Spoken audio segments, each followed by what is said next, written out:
আসসালামু আলাইকুম ওয়া রাহমাতুল্লাহি ওয়া বারাকাতুহু। ইন্নাল হামদুলিল্লাহ ওয়াসসালাতু ওয়াসসালামু আলা রাসূলিল্লাহ ওয়া আলা আলিহি ওয়া সাহবিহি আজমাইন। ফাউযু বিল্লাহি মিনাশ শাইতানির রাজীম। বিসমিল্লাহির রহমানির রহিম। শাহরু রমাদানাল্লাযী উনজিলা ফীহিল কুরআন হুদাল লিন-নাসি ওয়া বায়িনাতিন মিনাল হুদা ওয়াল ফুরকান। ফামান শাহিদা মিনকুম শাহরা ফালিয়াসুম। ইলাল আখির আয়াত। আন জাবির রাদিয়াল্লাহু তাআলা আনহু قال قال رسول الله صلى الله عليه وسلم خير الحديث كتاب الله وخير الهدى هدى محمد صلى الله عليه وسلم। আলহামদুলিল্লাহ, বরগাছি ইউনিয়নের একটি গুরুত্বপূর্ণ ওয়ার্ড ৩ নম্বর ওয়ার্ড কর্তৃক আয়োজিত আজকের এই দোয়া ও ইফতার মাহফিলে উপস্থিত আছেন বাংলাদেশ জামাত ইসলামী বরগাছি ইউনিয়নের আমাদের একান্ত অভিভাবক, রাজশাহী মহানগরীর ৩০ নম্বর ওয়ার্ডের সাবেক আমির, আমাদের একান্ত প্রিয় চন্দ্রভাজন ডক্টর আকাশ আলী স্যার। আরো উপস্থিত আছেন অত্র ওয়ার্ডের সম্মানিত সভাপতি, বরগাছি ইউনিয়নের সম্মানিত সেক্রেটারি, সাংগঠনিক সেক্রেটারি, শ্রমিক কল্যাণ ফেডারেশন পাবা থানার সম্মানিত সভাপতি আব্দুল্লাহ সহ সকলকে আন্তরিক মোবারকবাদ এবং আমার সামনে উপস্থিত রোজাদার ভাইদেরকে অভিনন্দন জানাচ্ছি এবং আরেকবার সালাম জানাচ্ছি। আসসালামু আলাইকুম ওয়া রাহমাতুল্লাহি ওয়া বারাকাতুহু। আমি সমস্ত রোজাদার ভাইদেরকে একটু দৃষ্টি আকর্ষণ করছি, আজকের আমাদের ইফতার মাহফিলের সম্মানিত প্রধান অতিথি আর কিছুক্ষণের মধ্যে আমাদের মাঝে চলে আসবেন। তো আমরা ইফতারটা আপনাদের মাঝে এখনই দিয়ে দিলাম, আপনারা ইফতার নিয়ে কেউ উঠবেন না, আপনারা ইফতার নিয়ে নিজ নিজ জায়গায় বসে থাকবেন। আমাদের সম্মানিত মেহমান আমাদের মাঝে আসছেন, আমরা ওনার কাছ থেকে ওনার মূল্যবান আলোচনা শুনবো। এখানে সকলে ইফতারি করে আমরা এখান থেকে বিদায় নেব ইনশাআল্লাহ। মহান রব্বুল আলামিন আমাদের সকলকে তৌফিক দিন, ওয়া মা তৌফিক ইল্লা বিল্লাহ। যে সম্মানিত ভাইরা, আমরা যে আয়াতটি আপনাদের সামনে তেলাওয়াত করেছি সূরা আল বাকারার 185 নম্বর আয়াতে আল্লাহ তাআলা এই ঘোষণাটা দিয়েছেন। 182 নম্বর আয়াতে রমজানের দ্বিতীয় হিজরিতে আল্লাহ তাআলা রোজা ফরজ করলেন। এরপরে আল্লাহ তাআলা রোজা ফরজ করে সূরা বাকারার এই আয়াতে আল্লাহ তাআলা বলছেন, শাহরু রমাদান উনজিলা ফীহিল কুরআন, এই সেই রমজান মাস যে মাসে পবিত্র কোরআন নাজিল করা হয়েছে। হুদাল লিন-নাস, এটা মানব জাতির জন্য হেদায়েত, হুদা। হুদাল লিন-নাসি ওয়া বায়িনাতিন মিনাল হুদা ওয়াল ফুরকান, এবং সত্য এবং মিথ্যার মধ্যে কি পার্থক্যকারী সুস্পষ্ট যে কিতাব আল্লাহ তাআলা আমাদের কাছে দিয়েছেন, এটা সত্য এবং মিথ্যার মধ্যে পার্থক্যকারী। ঘোষণা করলেন, যদি তোমরা এই মাসের সমাপস্থিত হও, ফামান শাহিদা মিনকুম শাহরা ফালিয়াসুম। আল্লাহ তাআলা ঘোষণা করছেন, এই মাসে যদি তোমরা এই মাসের সম্মুখীন হও, তাহলে এই মাসে অবশ্যই তোমরা সিয়াম পালন করা তোমাদের জন্য অবধারিত। সুবহানাল্লাহ। তাহলে সম্মানিত উপস্থিতি, আমরা যে মাসের সম্মুখীন হয়েছি, এই মাসে যারা অবস্থান করছেন, আপনাদেরকে এই মাসে সিয়াম পালন করা আপনাদের জন্য অবশ্যই অবশ্যই অবধারিত। এটা আল্লাহ তাআলা কিন্তু ফরজ করে দিয়েছেন। আপনি আমি যদি সিয়াম পালন না করি, তাহলে কি আপনি আমি নিঃসন্দেহে কিন্তু গুনাহগার হয়ে যাব। এবং আল্লাহ তাআলা আমাদেরকে কিছু অবকাশ দিয়েছেন।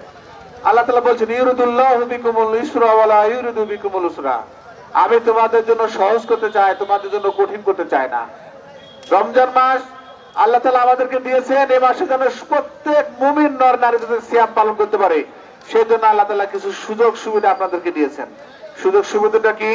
আল্লাহ তাআলা বলছেন, এই মাসে যদি তোমরা কেউ অসুস্থ থাকো, এই মাসে যদি তোমরা কেউ সফরে থাকো, এই মাসে যদি কোনো মহিলা গর্ভবতী থাকে, তার যদি দুগ্ধপোষ্য সন্তান থাকে, এই মাসে যদি কেউ বার্ধক্যজনিত কারণে সিয়াম পালন করতে না পারে, তাহলে যে কয়টা রোজা সে রাখতে পারলো না, পরবর্তী মাসে সে গুনে গুনে সেই সংখ্যাটা সে পূরণ করে নেবে। সুবহানাল্লাহ। তাহলে মহান রব্বুল আলামিন যে সুযোগ সুবিধাটা আমাদেরকে দিয়েছেন, উদ্দেশ্যটা কি? যেন আল্লাহ তাআলার এই নির্ধারিত মাসে প্রত্যেক মুসলমান নর নারী যাতে সিয়াম পালন করতে পারে, এই সুযোগটা কিন্তু আল্লাহ তাআলা আমাদেরকে দিয়ে দিয়েছেন। সম্মানিত ভাইরা, আল্লাহ তাআলা চান যাতে আমরা সকলে সিয়াম পালন করতে পারি, আমরা যাতে এই মাসের হক যেন পুরোপুরি ভাবে আদায় করতে পারি। এই জন্য আল্লাহ তাআলা আমরা এই 85 নম্বর আয়াতে যদি 183 নম্বর আয়াতে আপনারা আসেন, তাহলে সেখানে আল্লাহ তাআলা বলছেন যে তোমরা মিসকিনকে ফিদিয়া হিসেবে খাদ্য দান করো। মিসকিনকে তোমরা ফিদিয়া হিসেবে খাদ্য দান করো। এরপরে আল্লাহ তাআলা বলছেন এই মাসে রোজা রাখাটাই তোমাদের জন্য উত্তম যদি তোমরা বুঝো। ওয়ান তাসিমু খায়রুল লাকুম ইন কুনতুম তা'লামুন। তোমাদের জন্য রোজা রাখাটাই অবধারিত যদি তোমরা অনুধাবন করতে পারো, তোমরা যদি বুঝো। পাশাপাশি আল্লাহ তাআলা আবার বলছেন যে ফিদিয়া দেওয়া এবং রোজা রাখা তোমরা দুটাই, কেউ যদি স্বেচ্ছায় সানন্দে সৎ কাজ করতে চায় সেটা তার জন্য ভালো, বেশি ভালো। এজন্য আপনারা এই মাসে খাদ্যদানে, মিসকিনকে খাদ্যদানে উৎসাহিত করবেন এবং আপনারা এই মাসে সিয়াম পালন করবেন। সম্মানিত ভাইরা, আপনারা দেখছি অনেকে এলোমেলো ভাবে উঠে যাচ্ছেন। আসলে আমরা আশা করছিলাম যে আপনারা সকলে বসে এখানে ইফতার গ্রহণ করবেন।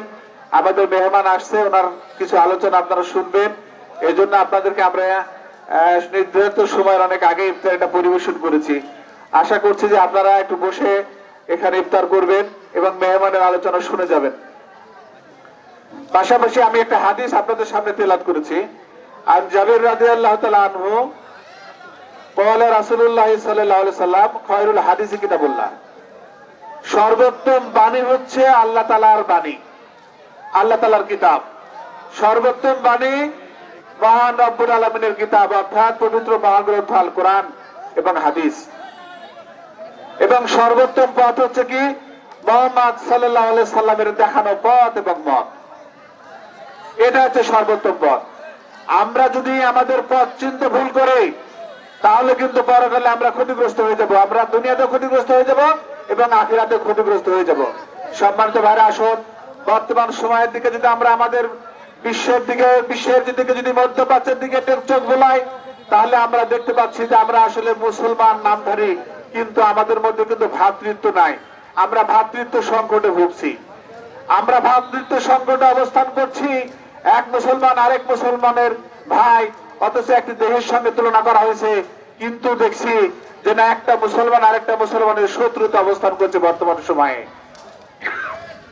সম্মানিত ভাইরা, আজকে যখন ইসরায়েল এবং আমেরিকা মধ্যপ্রাচ্যে এসে যখন ইরানকে আক্রমণ করেছে, ইরানের প্রতিবেশী যতগুলো দেশ আছে, সৌদি আরব থেকে শুরু করে, আরব আমিরাত থেকে শুরু করে, ওমান থেকে শুরু করে আরো অনেক রাষ্ট্র সৌদি আরব ইরানের চতুর্দিকে অবস্থান করছে।